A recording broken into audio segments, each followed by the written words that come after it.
Hello friends, welcome to knowledge centre. നമുക്കിന്ന് 7ാം ക്ലാസ്സിലെ സോഷ്യൽ സയൻസ് നോക്കാം. സോഷ്യൽ സയൻസിൻ്റെ പാർട്ട് 1 ടെക്സ്റ്റ് ബുക്കാണിത്. ഈ ഒരു പാർട്ട് 1-ൽ 7 ചാപ്റ്ററുകളാണുള്ളത്. ആദ്യത്തെ ചാപ്റ്ററായ മധ്യകാല ഇന്ത്യ നമ്മൾ കഴിഞ്ഞ ക്ലാസ്സിൽ പഠിച്ചിട്ടുണ്ട്. ഇനി നമുക്ക് രണ്ടാമത്തെ ചാപ്റ്ററായ മധ്യകാല ഇന്ത്യ സാംസ്കാരിക പ്രസ്ഥാനങ്ങൾ എന്നുള്ള ചാപ്റ്ററാണ് ഇന്നത്തെ ക്ലാസ്സിൽ പഠിക്കാനുള്ളത്. മധ്യകാല ഇന്ത്യ സാംസ്കാരിക പ്രസ്ഥാനങ്ങൾ. ആദ്യം തന്നെ കുലശേഖര ആയ്വാർ എന്നൊരു കവിയുടെ പെരുമാൾ തിരുമൊഴി എന്ന കൃതിയിലെ കുറച്ച് വരികളാണ് ഇവിടെ കൊടുത്തിട്ടുള്ളത്.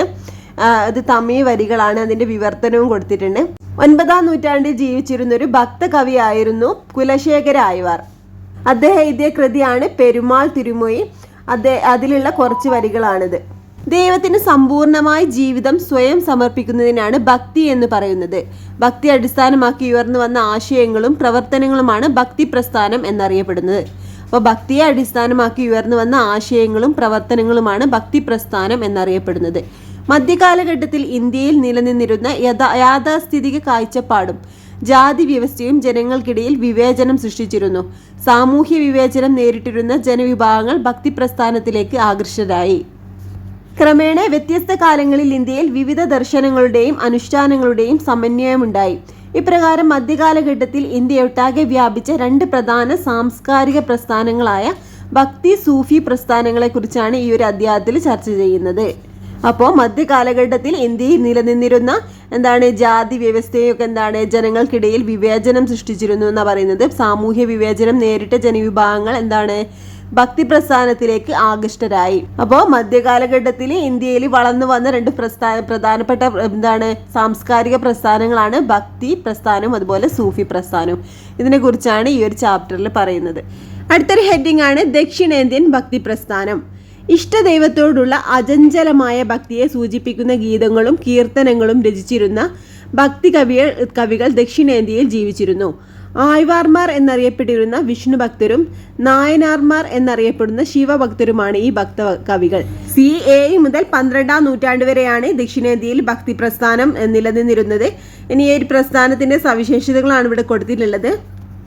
ദക്ഷിണേന്ത്യൻ ഭക്തി പ്രസ്ഥാനം ദൈവത്തോടുള്ള സ്നേഹവും സമർപ്പണവും ജാതി വ്യത്യാസമില്ലാതെ എല്ലാവർക്കും പ്രവേശനം ഉണ്ടായിരുന്നു. സ്ത്രീകൾക്ക് തുല്യമായ പങ്കാളിത്തം, ഇഷ്ടദൈവത്തോടുള്ള അകമൈന ആരാധന, പ്രാദേശിക ഭാഷകളിൽ കീർത്തനങ്ങളുടെ രചനയും ആലാപനവും, ഇത്രയൊക്കെയായിരുന്നു ഈ ഒരു പ്രസ്ഥാനത്തിന്റെ ഭാഗമായിട്ടുള്ളത്. എന്തൊക്കെയാണ്? ജാതി വ്യവസ്ഥയിലൊന്നും വ്യത്യാസമില്ലാതെ എല്ലാവർക്കും ഈ ഒരു പ്രസ്ഥാനത്തിലേക്ക് കടന്നു വരാം. അതുപോലെ സ്ത്രീകൾക്ക് തുല്യമായ പങ്കാളിത്തം, ഇഷ്ടദൈവത്തോടുള്ള അകമൈന ആരാധന, അതുപോലെ ദൈവത്തോടുള്ള സ്നേഹവും സമർപ്പണവും, പ്രാദേശിക ഭാഷകളിൽ കീർത്തനങ്ങളുടെ രചനയും ആലാപനവും ഒക്കെ ഈ ഒരു പ്രസ്ഥാനവുമായിട്ട് ബന്ധപ്പെട്ടിട്ടുള്ളതാണ്.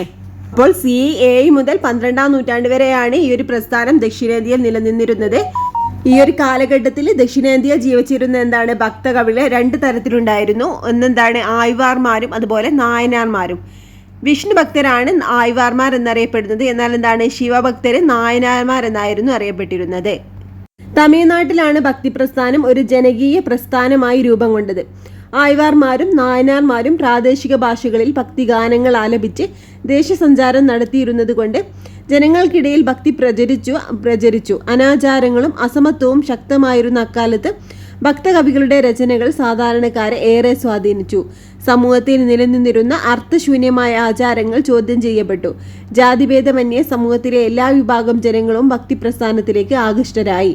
ആയ്വാർമാരുടെയും നായനാർമാരുടെയും രചനകൾ ഹൈന്ദവ മതത്തെ കൂടുതൽ ജനകീയമാക്കി. ആയ്വാർമാരുടെ രചനകൾ 4000 ദിവ്യ പ്രബന്ധം എന്നും നായനാർമാരുടെ രചനകൾ തിരുമുറൈകൾ എന്നും അറിയപ്പെട്ടു. ഇക്കാലത്ത് ധാരാളം ക്ഷേത്രങ്ങളും നിർമ്മിക്കപ്പെട്ടു. അപ്പോൾ തമിഴ്നാട്ടിലാണ് ഈ ഭക്തി പ്രസ്ഥാനം ഒരു ജനകീയ പ്രസ്ഥാനമായിട്ട് രൂപം കൊണ്ടത്. ആയ്വാർമാരും നായനാർമാരും പ്രാദേശിക ഭാഷകളിലാണ് ഭക്തിഗാനങ്ങളൊക്കെ രചിച്ചിരുന്നത്. അതുകൊണ്ട് തന്നെ അനാചാരങ്ങളും അസമത്വങ്ങളൊക്കെ ശക്തമായി നിലനിരുന്ന അക്കാലത്ത് ഭക്തകവികളുടെ രചനകൾ സാധാരണക്കാരെ ഏറെ സ്വാധീനിച്ചു. അപ്പൊ സമൂഹത്തിൽ എല്ലാ വിഭാഗം ജനങ്ങളും ഭക്തി പ്രസ്ഥാനത്തിലേക്ക് ആകൃഷ്ടരായി. ആയ്വാർമാരുടെ രചനകളും അതുപോലെ നായനാർമാരുടെ രചനകളൊക്കെ ഹൈന്ദവ മതത്തെ കൂടുതൽ ജനകീയമാക്കി. ആയ്വാർമാരുടെ രചനകൾ 4000 ദിവ്യ പ്രബന്ധം എന്നും നായനാർമാരുടെ രചനകൾ തിരുമുറൈകൾ എന്നും അറിയപ്പെട്ടു. അപ്പോൾ 4000 ദിവ്യ പ്രബന്ധം എന്നുള്ളത് ആയ്വാർമാരുടെ രചനകളാണ്. അതുപോലെ നായനാർമാരുടെ രചനകൾ തിരുമുറൈകൾ. ഇക്കാലത്ത് ധാരാളം ക്ഷേത്രങ്ങളും നിർമ്മിക്കപ്പെട്ടിരുന്നു. ഇനി ഇവിടെ ഒരു ചിത്രം കൊടുത്തത് CE 1700 തമിഴ്നാട്ടിലെ ഒരു ശിവക്ഷേത്രത്തിൽ നിന്നും കണ്ടെടുത്ത തേവാരം എന്ന കൃതിയുടെ ഒരു കയ്യെഴുത്തിൻ്റെ ചിത്രമാണ് ഇവിടെ കൊടുത്തിട്ടുള്ളത്. ഇനി നമുക്ക് ഭക്തി പ്രസ്ഥാനത്തിലെ പ്രധാന കവികൾ ആരൊക്കെയാണെന്ന് നോക്കാം. നമ്മൾ പറഞ്ഞില്ലേ, ഭക്തി പ്രസ്ഥാനത്തിൽ പ്രധാനമായിട്ടും 2 വിഭാഗം കവികളായിരുന്നുള്ളത്. എന്തായിരുന്നു? വിഷ്ണു ഭക്തരായിട്ടുള്ള ആയ്വാർമാരും അതുപോലെ ശിവഭക്തരായിട്ടുള്ള നായനാർമാരും. ഇനി ഈ ആയ്വാർമാരിൽപ്പെട്ടവരായിരുന്നു കുലശേഖര ആയ്വാർ, അതുപോലെ പെരിയായ്വാർ, നമ്മായ്വാർ, ആണ്ടാൾ എന്നിവർ. ഇവരൊക്കെയാണ് ഭക്തിപ്രസ്ഥാനത്തിൽ വിഷ്ണു ഭക്തരായിട്ടുള്ള ഭക്ത കവികൾ. ഏതൊക്കെ ആരൊക്കെയാണ്? കുലശേഖര ആയ്വാർ, പെരിയായ്വാർ, നമ്മായ്വാർ, അതുപോലെ ആണ്ടാൾ. ഇനി നായനാർ വിഭാഗത്തിലുള്ള കവികളാണ് കാരയ്ക്കൽ അമ്മയാർ, അപ്പർ, സമ്പന്തർ, സുന്ദരർ, മാണിക്കവാസകർ. ഒന്നുകൂടി പറഞ്ഞു നോക്കാം. ആയ്വാർമാരായിട്ടുള്ള ഭക്തകവികളാണ് കുലശേഖര ആയ്വാർ, പെരിയായ്വാർ, നമ്മായ്വാർ, ആണ്ടാൾ. നായനാർ വിഭാഗത്തിലുള്ളത് കാരയ്ക്കൽ അമ്മയാർ, അപ്പർ, സമ്പന്തർ, സുന്ദരർ, മാണിക്കവാസകർ. ഭക്തി പ്രസ്ഥാനം ക്രമേണ ഇന്ത്യയുടെ വിവിധ ഭാഗങ്ങളിലേക്ക് വ്യാപിക്കാൻ തുടങ്ങി. വിവിധ പ്രദേശങ്ങളിലെ ഭക്തി പ്രസ്ഥാനത്തിന്റെ പ്രചാരകരെയാണ് ഇതിൽ പറയുന്നത്. ബസവണ്ണ കന്നഡ ദേശത്തെ മനുഷ്യസ്നേഹി എന്നാണ് അറിയപ്പെടുന്നത്. ബസവണ്ണ രൂപീകരിച്ച ഒരു ചർച്ചാവേദിയാണ് അനുഭവ മണ്ഡപം. ഇവിടെ നടക്കുന്ന ഒരു ചർച്ചയുടെ ചിത്രമാണ് ഇവിടെ കൊടുത്തിട്ടുള്ളത്. ബസവണ്ണ അനുഭവ മണ്ഡപത്തിൽ ജനങ്ങളുമായി ചർച്ച നടത്തുന്നു. അപ്പോൾ ഭക്തി പ്രസ്ഥാനത്തിൽ ഒരു പ്രചാരകരിൽ ഒരാളാണ് ബസവണ്ണ. കന്നഡ ദേശത്തെ മനുഷ്യസ്നേഹി എന്നാണ് ഇദ്ദേഹത്തെ അറിയപ്പെടുന്നത്. പിന്നെന്താണ്? ഇദ്ദേഹം രൂപീകരിച്ച ഒരു ചർച്ചാവേദിയാണ് അനുഭവ മണ്ഡപം. ഇതിന് ബോക്സ് കൊടുത്തിട്ടുള്ളതാണ് അനുഭവ മണ്ഡപം. 12ാം നൂറ്റാണ്ടിൽ ബസവണ്ണ സ്ഥാപിച്ച ആത്മീയ ചർച്ചാവേദിയാണ് അനുഭവ മണ്ഡപം. അല്ലമ പ്രഭു, അക്ക മഹാദേവി എന്നിവർ അനുഭവ മണ്ഡപത്തിലെ ചർച്ചകൾക്ക് നേതൃത്വം നൽകിയിരുന്നു. ജാതി, ലിംഗവിവേചനം എന്നിവ പരിഗണിക്കാതെ എല്ലാവർക്കും ചർച്ചകളിൽ പങ്കെടുക്കാൻ അവസരം ലഭിച്ചിരുന്നു. ആത്മീയ ചർച്ചകൾക്കും അറിവ് പുതുക്കലിനുമായിട്ടാണ് ജനങ്ങൾ അനുഭവ മണ്ഡലത്തിൽ എത്തിയിരുന്നത്. ചർച്ചയിൽ ഉയർന്നു വന്ന ആശയങ്ങളെ വചനങ്ങൾ എന്ന പേരിൽ ജനങ്ങളിലേക്ക് പകർന്നു നൽകി. 12ാം നൂറ്റാണ്ടിലാണ് അനുഭവ മണ്ഡപം എന്ന് പറഞ്ഞ ഈ ഒരു ചർച്ചാവേദി ബസവണ്ണ രൂപീകരിക്കുന്നത്.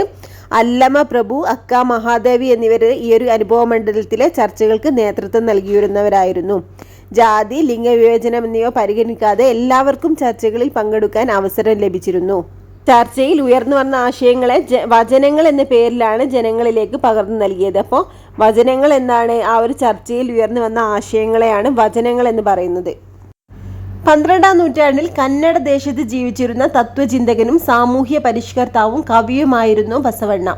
സമൂഹത്തിൽ നിലനിന്നിരുന്ന സാമൂഹികവും മതപരവുമായ വിവേചനങ്ങളെ ജനങ്ങൾക്ക് മനസ്സിലാക്കി കൊടുക്കാൻ അദ്ദേഹം തീരുമാനിച്ചു. അവയെ തുടച്ചു നീക്കുവാനും പ്രയത്നിച്ചു. സ്വാതന്ത്ര്യം, സമത്വം, സാമൂഹ്യനീതി എന്നിവയിൽ അധിഷ്ഠിതമായ കാഴ്ചപ്പാടാണ് ബസവണ്ണ മുന്നോട്ട് വെച്ചത്. അദ്ദേഹം സ്ഥാപിച്ച വീരശൈവ പ്രസ്ഥാനത്തിലൂടെയാണ് ഈ ആശയങ്ങൾ ഏകോപിപ്പിച്ചത്. അപ്പോൾ ഈ ഒരു ബസവണ്ണ രൂപീകരിച്ച പ്രസ്ഥാനമാണെന്ത്? വീരശൈവ പ്രസ്ഥാനം. അപ്പോൾ ഇദ്ദേഹത്തിൻ്റെ ആശയങ്ങളൊക്കെ എന്താണ്? ഈ ഒരു പ്രസ്ഥാനത്തിലൂടെ, വീരശൈവ പ്രസ്ഥാനത്തിലൂടെയാണ് ഇദ്ദേഹം ജനങ്ങളിലേക്ക് എത്തിച്ചത്. ഇനി ഈ വീരശൈവ പ്രസ്ഥാനത്തിൻ്റെ പ്രധാനപ്പെട്ട പ്രവർത്തനങ്ങൾ എന്തൊക്കെയാണെന്ന് നോക്കാം. ബ്രാഹ്മണ മേധാവിത്വത്തെയും വേദങ്ങളുടെ പ്രാമാണികതയെയും ചോദ്യം ചെയ്തു. ജാതി വിവേചനത്തിനും സ്ത്രീ വിവേചനത്തിനുമെതിരെ ജനങ്ങളെ ബോധവൽക്കരിച്ചു. ഏകദൈവ വിശ്വാസം പ്രോത്സാഹിപ്പിച്ചു. തൊഴിലിൻ്റെയും അധ്വാനത്തിൻ്റെയും മഹത്വം ജനങ്ങളെ ബോധ്യപ്പെടുത്തി. ശൈശവ വിവാഹത്തെ എതിർക്കുകയും പ്രായപൂർത്തി വിവാഹം, വിധവാ പുനർവിവാഹം എന്നിവയെ പ്രോത്സാഹിപ്പിക്കുകയും ചെയ്തു. അപ്പോൾ എന്താണ്? ആ ഒരു കാലഘട്ടത്തിൽ നിലനിന്നിരുന്ന ബ്രാഹ്മണ മേധാവിത്വത്തെയും വേദങ്ങളുടെ പ്രാമാണികതയൊക്കെ ഈ ഒരു പ്രസ്ഥാനം എന്താണ്? ചോദ്യം ചെയ്തു. ജാതി വിവേചനത്തിനും സ്ത്രീ വിവേചനത്തിനുമെതിരെ എന്താണ്? ജനങ്ങളെ ബോധവൽക്കരിച്ചു. ഏകദൈവ വിശ്വാസം പ്രോത്സാഹിപ്പിച്ചു. തൊഴിലിൻ്റെയും അധ്വാനത്തിൻ്റെയും മഹത്വം ജനങ്ങളെ ബോധ്യപ്പെടുത്തി. ശൈശവ വിവാഹത്തെ എതിർക്കുകയും പ്രായപൂർത്തി വിവാഹം, വിധവാ പുനർവിവാഹം എന്നിവ പ്രോത്സാഹിപ്പിക്കുകയും ചെയ്തു. ഇനി ഇവിടെ ഒരു ചിത്രം കൊടുത്തിട്ടുണ്ട്. കർണാടകയിലെ ബസവ കല്യാണിൽ സ്ഥാപിച്ചിരിക്കുന്ന ബസവണ്ണയുടെ പ്രതിമയുടെ ചിത്രമാണ് ഇവിടെ കൊടുത്തിട്ടുള്ളത്. അപ്പോൾ ഇദ്ദേഹം ആരായിരുന്നു? 12ാം നൂറ്റാണ്ടിൽ കന്നഡ ദേശത്ത് ജീവിച്ചിരുന്ന ഒരു സാമൂഹിക പരിഷ്കർത്താവും തത്വചിന്തകനും ഒക്കെ ആയിരുന്നു ഈ ബസവണ്ണ. ഇനി ഇദ്ദേഹം പ്രചരിപ്പിച്ച കുറച്ച് സന്ദേശങ്ങളാണ് ഇവിടെ കൊടുത്തിട്ടുള്ളത്. മനുഷ്യസ്നേഹവും സമത്വവും ഉയർത്തിക്കാട്ടിയ ബസവണ്ണയുടെ സന്ദേശങ്ങൾ എന്നാണ് കൊടുത്തത്. ചിന്തയും പ്രവൃത്തിയും നന്നായാൽ രാഷ്ട്രം ഉയർച്ച നേടും. ഏത് ജാതിയിൽപ്പെട്ടവരായാലും മനുഷ്യർക്കെല്ലാം അവകാശങ്ങൾ തുല്യമാണ്. ഈശ്വരാരാധനയ്ക്ക് ഇടനിലക്കാർ ആവശ്യമില്ല. പുനർജന്മമില്ല, ഈ ജന്മം ധന്യമാക്കി ജീവിക്കൂ. ഇതൊക്കെയായിരുന്നു ഇദ്ദേഹത്തിന്റെ ആശയങ്ങൾ. ഇനി ഭക്തിപ്രസ്ഥാനത്തിന്റെ മറ്റൊരു പ്രചാരകരായിരുന്നു കബീർ. ഇദ്ദേഹം മാനവ മൈത്രിയുടെ പ്രചാരകൻ എന്നാണ് അറിയപ്പെട്ടിരുന്നത്. ഇനി കബീർ എഴുതിയ കവിതകളിലെ കുറച്ച് വരികളാണ് ഇവിടെ കൊടുത്തിട്ടുള്ളത്. ഇദ്ദേഹം 15-ാം നൂറ്റാണ്ടിൽ വടക്കേ ഇന്ത്യയിൽ ജീവിച്ചിരുന്ന ഭക്തിപ്രസ്ഥാനത്തിന്റെ പ്രചാരകനായിരുന്നു. അപ്പോൾ 15-ാം നൂറ്റാണ്ടിൽ വടക്കേ ഇന്ത്യയിൽ, അതായത് ഇന്നത്തെ ഉത്തർപ്രദേശിൽ ജീവിച്ചിരുന്ന ഭക്തിപ്രസ്ഥാനത്തിന്റെ പ്രചാരകനായിരുന്നു കബീർ. ദോഹകൾ എന്നറിയപ്പെട്ടിരുന്ന ഇത്തരം കീർത്തനങ്ങളിലൂടെയാണ് കബീർ തന്റെ ആശയങ്ങൾ പ്രചരിപ്പിച്ചത്. സാധാരണക്കാർക്ക് മനസ്സിലാക്കാൻ കഴിയുന്ന ഭാഷയിൽ കീർത്തനങ്ങൾ രചിക്കുന്നതിനാൽ കബീറിന്റെ ദോഹകൾ ജനങ്ങളെ ഏറെ ആകർഷിച്ചിരുന്നു. ഹിന്ദു മുസ്ലിം സാഹോദര്യത്തിനു വേണ്ടി പ്രവർത്തിച്ചിരുന്ന ആളായിരുന്നു കബീർ. ഒരേ മണ്ണുകൊണ്ടുണ്ടാക്കിയ 2 പാത്രങ്ങളാണ് ഹിന്ദുവും മുസൽമാനും എന്ന് അദ്ദേഹം ഓർമ്മിപ്പിച്ചു. ജാതി വ്യവസ്ഥ, തൊട്ടുകൂടായ്മ, പൂജകൾ, മരണാനന്തര ചടങ്ങുകൾ, വിഗ്രഹാരാധന തുടങ്ങിയവ അർത്ഥശൂന്യമാണെന്ന് അദ്ദേഹം വാദിച്ചു. ജാതി, മതം, വർണ്ണം, കുടുംബമഹിമ, സമ്പത്ത് തുടങ്ങിയവ അടിസ്ഥാനമാക്കിയുള്ള എല്ലാത്തരം വിവേചനങ്ങളെയും അദ്ദേഹം വിമർശിച്ചിരുന്നു. അപ്പൊ ഇദ്ദേഹത്തിന്റെ കീർത്തനങ്ങൾ ഏതാണ്? ദോഹകൾ എന്നാണ് അറിയപ്പെട്ടിരുന്നത്.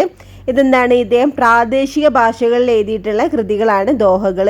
അതുകൊണ്ട് തന്നെ എന്താണ്, ഈ ഒരു രചനകളൊക്കെ സാധാരണ ജനങ്ങളെ ഏറെ ആകർഷിച്ചിരുന്നു. ജാതി വ്യവസ്ഥയും തൊട്ടുകൂടായ്മ, പൂജകൾ, മരണാനന്തര ചടങ്ങുകൾ, വിഗ്രഹാരാധന തുടങ്ങിയവ അർത്ഥശൂന്യമാണെന്ന് ഇദ്ദേഹം വാദിച്ചു. അതുപോലെ ജാതി, മതം, വർണ്ണം, കുടുംബമഹിമ, സമ്പത്ത് തുടങ്ങിയവ അടിസ്ഥാനമാക്കിയുള്ള എല്ലാതരം വിവേചനങ്ങളെയും ഇദ്ദേഹം എതിർത്തിരുന്നു. ഇനി ഇവിടെ ജയ്പൂർ മ്യൂസിയത്തിന്റെ ശേഖരത്തിൽ നിന്നുള്ള ഒരു ചിത്രമാണ് ഇവിടെ. ഇതെന്താണ്? കബീർ നെയ്ത്തിലേർപ്പെട്ടിരിക്കുന്ന ഒരു ചിത്രമാണ്. ഭക്തി സൂഫി ആശയങ്ങൾ കബീറിന്റെ പ്രവർത്തനങ്ങളെ ഏറെ സ്വാധീനിച്ചിരുന്നു. മതപാരമ്പര്യങ്ങളെ അദ്ദേഹം പൂർണ്ണമായി നിരാകരിച്ചിരുന്നു. മതങ്ങളുടെ ബാഹ്യാരാധന ക്രമങ്ങളെയും അദ്ദേഹം അവഗണിച്ചു. അരൂപിയായ ദൈവത്തിൽ വിശ്വസിച്ചിരുന്ന കബീർ ഭക്തിയെ മോക്ഷമാർഗമായി പ്രചരിപ്പിക്കുകയും ചെയ്തിരുന്നു. തന്റെ ആശയങ്ങൾ പ്രചരിപ്പിക്കുന്നതിനായി അദ്ദേഹം ശിഷ്യരോടൊപ്പം നാടുകൾ തോറും സഞ്ചരിച്ചു. അപ്പോഴുണ്ടായ ചില അനുഭവങ്ങളൊക്കെ ഇവിടെ കൊടുത്തിട്ടുണ്ട്. കുറച്ച് കഥകളൊക്കെ ആണ്. ഇനി ഇവിടെ ഗുരു നാനാക്ക് എന്ന് കൊടുത്തിട്ടുണ്ട്. സ്നേഹവും സാഹോദര്യവും, ഇതുമായിട്ട് ബന്ധപ്പെട്ടുള്ള ഒരു ചെറിയൊരു കഥയാണ് ഇവിടെ കൊടുത്തിട്ടുള്ളത്. 15-ാം നൂറ്റാണ്ടിൽ പഞ്ചാബിലെ ഷേഖ്പൂരിലെ തൽവണ്ടി, ഇപ്പോൾ പാകിസ്ഥാനിലുള്ള ഒരു ഗ്രാമമാണ്.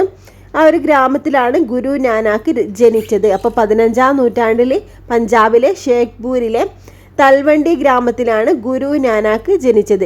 വിവിധ മതങ്ങളുടെ ആശയങ്ങളെ സമന്വയിപ്പിക്കാൻ ഗുരു നാനാക്ക് ശ്രമിച്ചു. തന്റെ ചിന്തകൾ പ്രചരിപ്പിക്കുന്നതിന് വേണ്ടി അദ്ദേഹം ഇന്ത്യക്കകത്തും പുറത്തും സഞ്ചരിച്ചു. മതങ്ങളുടെ നിരർത്ഥകമായ അനുഷ്ഠാനങ്ങളെ ഗുരു നാനാക്ക് എതിർത്തിരുന്നു. ഏകദൈവം എന്ന സന്ദേശം ജനങ്ങളിലേക്ക് എത്തിക്കാൻ അദ്ദേഹം ശ്രമിച്ചു. തുല്യത, സാഹോദര്യം, സ്നേഹം, നന്മ, മതസഹിഷ്ണുത എന്നീ ആശയങ്ങളെ പ്രോത്സാഹിപ്പിച്ചു. ജാതി വിവേചനം, വിഗ്രഹാരാധന, തീർത്ഥാടനം തുടങ്ങിയവയെ നിരാകരിച്ചു. സാമ്പത്തിക അസമത്വത്തെ ചോദ്യം ചെയ്തു. ലഹരി വർജനത്തിന് ജനങ്ങളെ പ്രേരിപ്പിച്ചു. എല്ലാ വിഭാഗം ജനങ്ങൾക്കും ഒരുമിച്ച് ഭക്ഷണം കഴിക്കാനാകുന്ന ലങ്കാർ അഥവാ പൊതു അടുക്കളയുടെ പ്രാധാന്യം വ്യക്തമാക്കി. അദ്ദേഹത്തിന്റെ ആശയങ്ങൾ പിൽക്കാലത്ത് സിഖ് മതത്തിന്റെ രൂപീകരണത്തിലേക്ക് വഴിതെളിച്ചു. അപ്പോൾ 15-ാം നൂറ്റാണ്ടിലെ പഞ്ചാബിലെ ഷേഖ്പൂരിലെ തൽവണ്ടി ഗ്രാമത്തിലാണ് ഇദ്ദേഹം ജനിച്ചത്, ഗുരു നാനാക്ക് ജനിച്ചത്. അദ്ദേഹം എന്താണ്? സ്നേഹം, നന്മ, സാഹോദര്യം, മതസഹിഷ്ണുത, അതുപോലെ എന്താണ് തുല്യത എന്നീ ആശയങ്ങളൊക്കെ പ്രോത്സാഹിപ്പിച്ചിരുന്നു. ജാതി വിവേചനം, വിഗ്രഹാരാധന, തീർത്ഥാടനം തുടങ്ങിയവയെ നിരാകരിച്ചു. ലഹരി വർജനത്തിന് ജനങ്ങളെ പ്രേരിപ്പിച്ചു. പിന്നെന്താണ്? എല്ലാ വിഭാഗം ജനങ്ങൾക്കും ഒരുമിച്ച് ഭക്ഷണം കഴിക്കാനാകുന്ന ലങ്കാർ അഥവാ പൊതു അടുക്കളുടെ പ്രാധാന്യം വ്യക്തമാക്കി. ഇത് ഇമ്പോർട്ടൻ്റ് ആണ് കേട്ടോ. അപ്പോൾ ലങ്കാർ എന്തായിരുന്നു? ഇദ്ദേഹം എന്താണ്? എല്ലാ വിഭാഗം ജനങ്ങൾക്കും ഒരുമിച്ച് ഭക്ഷണം കഴിക്കാനാകുന്ന ഒരു പൊതു അടുക്കളുടെ പ്രാധാന്യം വ്യക്തമാക്കി. ഇതാണ് ലങ്കാർ എന്ന് പറയുന്നത്. പിന്നീട് എന്താണ്? ഇദ്ദേഹത്തിന്റെ ആശയങ്ങളൊക്കെ സിഖ് മതത്തിന്റെ രൂപീകരണത്തിന് വഴിതെളിച്ചു. ഇവിടെ ഗുരു നാനാക്കിന്റെ ഒരു ചിത്രവും കൊടുത്തിട്ടുണ്ട്. കബീറിന്റെയും ഗുരു നാനാക്കിന്റെയും സാമൂഹികവും മതപരവുമായ പ്രവർത്തനങ്ങൾ മധ്യകാല ഇന്ത്യയിൽ ഒരു സാംസ്കാരിക സമന്വയത്തിന് തുടക്കം കുറിച്ചു. ഇനി ഇവിടെ കൊടുത്തിട്ടുള്ളതാണ് സിഖ് മതത്തിന്റെ വിശുദ്ധ ഗ്രന്ഥമാണ് ആദി ഗ്രന്ഥം, ഗുരു ഗ്രന്ഥ സാഹിബ്. ഗുരു നാനാക്കിൽ തുടങ്ങുന്ന സിഖ് ഗുരുക്കന്മാരുടെ രചനകളാണ് ആദി ഗ്രന്ഥത്തിന്റെ ഉള്ളടക്കം. ഏകദൈവ വിശ്വാസത്തിന്റെ പ്രാധാന്യം, ജാതിലിംഗ വംശ വിവേചനങ്ങൾക്കെതിരെയുള്ള ചിന്ത എന്നിവ ഇതിൽ ഉൾപ്പെടുത്തിയിട്ടുണ്ട്.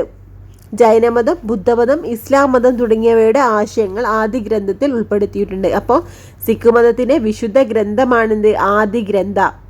ഗുരു ഗ്രന്ഥ എന്നും പറയും. അതുപോലെ എന്താണ് ഗുരു നാനാക്കിൽ തുടങ്ങുന്ന സിഖ് ഗുരുക്കന്മാരുടെ രചനകളാണ് എന്താണ് ഈ ആദി ഗ്രന്ഥത്തിൽ ഉൾപ്പെടുത്തിയിട്ടുള്ളത്. ഏകദൈവ വിശ്വാസത്തിലുള്ള പ്രാധാന്യവും അതുപോലെ ജാതിലിംഗ വംശ വിവേചനങ്ങൾക്കെതിരെയുള്ള ചിന്ത എന്നിവ ഇതിൽ ഉൾപ്പെടുത്തിയിട്ടുണ്ട്. ജൈനമതം, ബുദ്ധമതം, ഇസ്ലാം മതം തുടങ്ങിയവയുടെ ആശയങ്ങളാണ് ആദി ഗ്രന്ഥത്തിലുള്ള ഉള്ളടക്കം. ഇനി അടുത്തതായിട്ട് ഒരു ഹെഡിങ് കൊടുത്തിട്ടുള്ളതാണ് ഭക്തി പ്രസ്ഥാനത്തിലെ സ്ത്രീ സാന്നിധ്യം. മധ്യകാലഘട്ടത്തിലെ സമൂഹത്തിൽ സ്ത്രീകൾക്ക് പൊതുവെ അംഗീകാരവും പരിഗണനയും കുറവായിരുന്നു. ആരാധനാ സ്വാതന്ത്ര്യത്തിലും സാഹചര്യങ്ങൾ വ്യത്യസ്തമായിരുന്നില്ല. ഭക്തിപ്രസ്ഥാനത്തിന്റെ ആവിർഭാവത്തോടു കൂടി ഇഷ്ടദൈവത്തെ ആരാധിക്കുന്നതിനായി കീർത്തനങ്ങളും ദാനങ്ങളും രചിക്കുന്നതിനും ആലപിക്കുന്നതിനും ധാരാളം സ്ത്രീകൾ തയ്യാറായി. രാജസ്ഥാനിലെ ചിത്തോറിൽ ജീവിച്ചിരുന്ന രജപുത്ര രാജകുമാരിയായിരുന്നു മീരാബായ്. അവർ ജീവിത സൗകര്യങ്ങളെല്ലാം ഉപേക്ഷിച്ച് കൃഷ്ണഭക്തിയിൽ മുഴുകി. മീരാബായ് രചിച്ച കൃഷ്ണ ഭജനകൾ ഏറെ പ്രസിദ്ധമാണ് എന്നാണ് പറഞ്ഞിട്ടുള്ളത്. മധ്യകാലഘട്ടത്തിൽ സമൂഹത്തിൽ സ്ത്രീകൾക്ക് പൊതുവെ അംഗീകാരവും പരിഗണനയും ഒക്കെ കുറവായിരുന്നു എന്നാണ് പറയുന്നത്. എന്നാൽ ഭക്തി പ്രസ്ഥാനത്തിന്റെ വരവോടെ ഇഷ്ടദൈവത്തെ ആരാധിക്കുന്നതിനായിട്ട് കീർത്തനങ്ങളും ഗാനങ്ങളൊക്കെ രചിക്കാൻ ധാരാളം സ്ത്രീകൾ മുന്നോട്ട് വന്നു.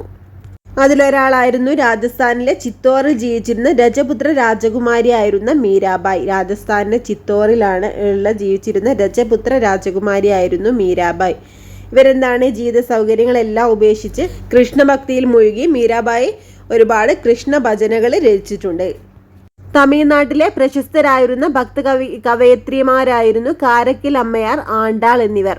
തങ്ങളുടെ ഇഷ്ടദൈവത്തോടുള്ള അകമൈന ഭക്തി സൂചിപ്പിക്കുന്ന കീർത്തനങ്ങളാണ് ഇവർ രചിച്ചിരുന്നത്. ഇനി ഇവിടെ ഒരു മീരാബായിന്റെ ചിത്രം കൊടുത്തിട്ടുണ്ടായിരുന്നു. വീരശൈവ പ്രസ്ഥാനത്തിലെ പ്രമുഖയായിരുന്നു അക്ക മഹാദേവി. സ്ത്രീകൾ നേരിട്ടുള്ള സാമൂഹികവും മാനവീയവുമായ അടിച്ചമർത്തലുകൾക്കെതിരെ നടന്ന ചർച്ചകൾക്ക് ഇവർ നേതൃത്വം നൽകിയിരുന്നു. അപ്പോൾ വീരശൈവ പ്രസ്ഥാനത്തിലെ പ്രമുഖയായിരുന്നത് അക്ക മഹാദേവി. പറഞ്ഞിട്ടുള്ളത് തമിഴ്നാട്ടിലെ പ്രശസ്തരായിരുന്ന ഭക്ത കവയിത്രിമാരാരൊക്കെയായിരുന്നു കാരക്കൽ അമ്മയാറും ആണ്ടാൾ എന്നിവരായിരുന്നു. ഇവർ ഇഷ്ടദൈവത്തോടുള്ള കീർത്തനങ്ങളൊക്കെ രചിച്ചിട്ടുണ്ട്. അതുപോലെ വീരശൈവ പ്രസ്ഥാനത്തിലെ പ്രമുഖയായിരുന്നു അക്ക മഹാദേവി. ഇവർ സ്ത്രീകൾ നേരിട്ടിരുന്ന എല്ലാ അടിച്ചമർത്തലുകളെയും പ്രശ്നങ്ങൾക്കൊക്കെ ചർച്ചകൾക്ക് ഇവർ നേതൃത്വം നൽകിയിരുന്നു. മഹാരാഷ്ട്രയിലെ ബഹിനാബായ്, അതുപോലെ സൊയ്റാബായ്, കാശ്മീരിലെ ലാൽദേദ് തുടങ്ങിയവരും ഭക്തിപ്രസ്ഥാനത്തിന്റെ വളർച്ചയ്ക്ക് സംഭാവന നൽകിയവരാണ്.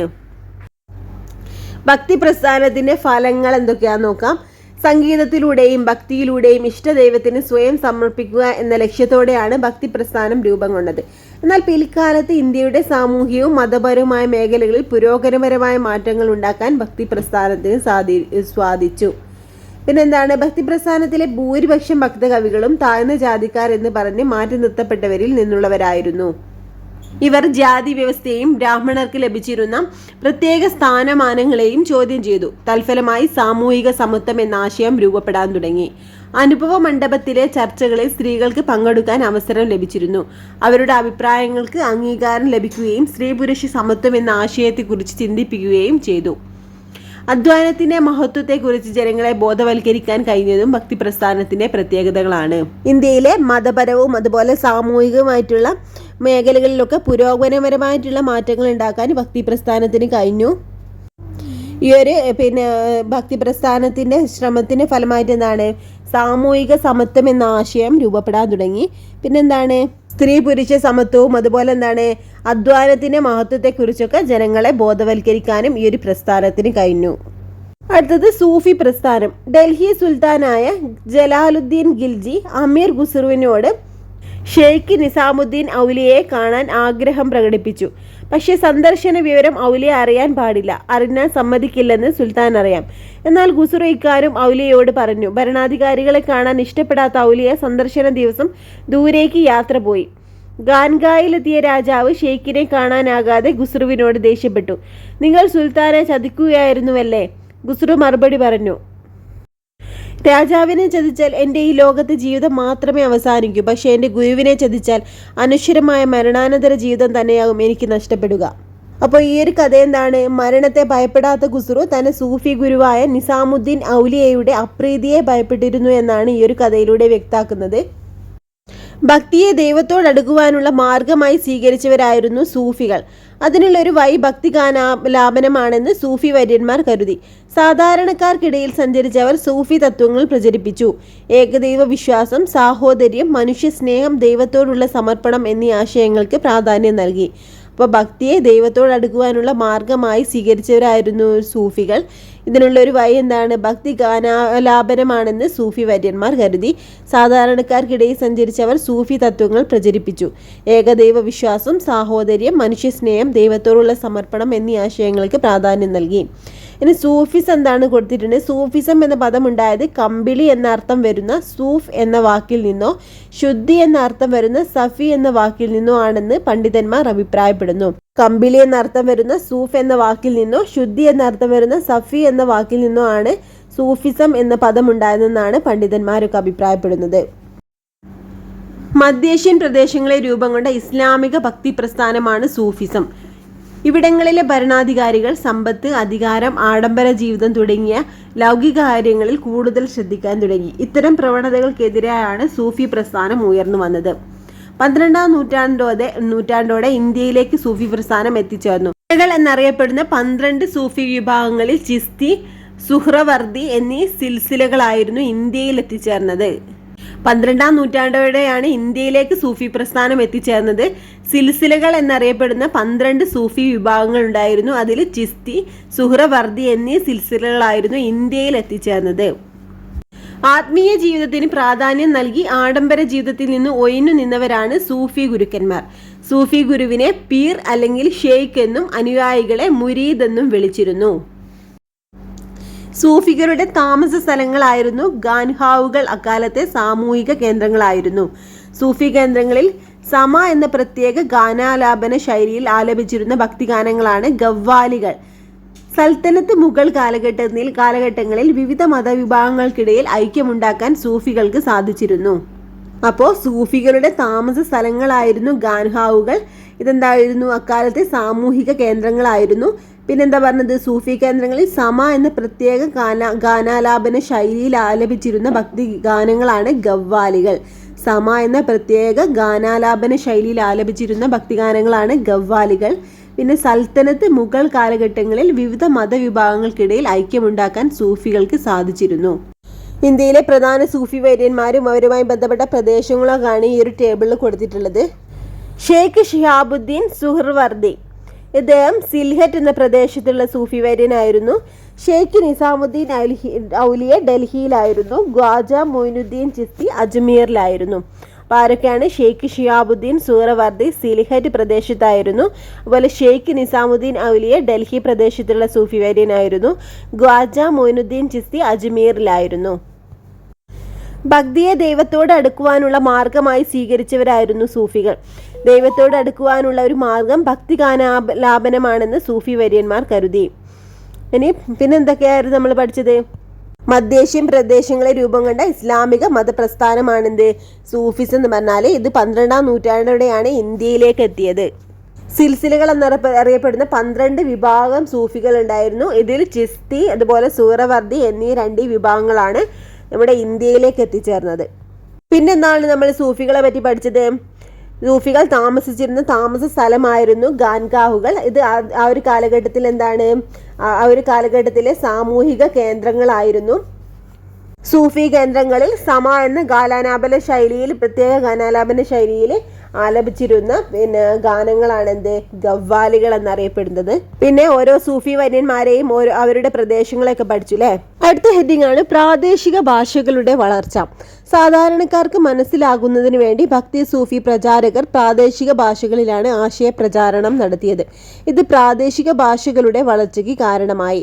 തമിഴ്, പഞ്ചാബി, ബംഗാളി, മറാത്തി, തെലുങ്ക്, കന്നഡ, മലയാളം തുടങ്ങിയ ഭാഷകളിൽ ധാരാളം ഭക്തികാവ്യങ്ങൾ രചിക്കപ്പെട്ടു. കൂടാതെ പ്രാദേശിക ഭാഷകളിൽ ധാരാളം സാഹിത്യ കൃതികളുമുണ്ടായി. പേർഷ്യനും ഹിന്ദിയും ചേർന്നുണ്ടായ ഉറുദു ഇന്ത്യയുടെ സാംസ്കാരിക സമന്വയത്തിന് ഉദാഹരണമാണ്.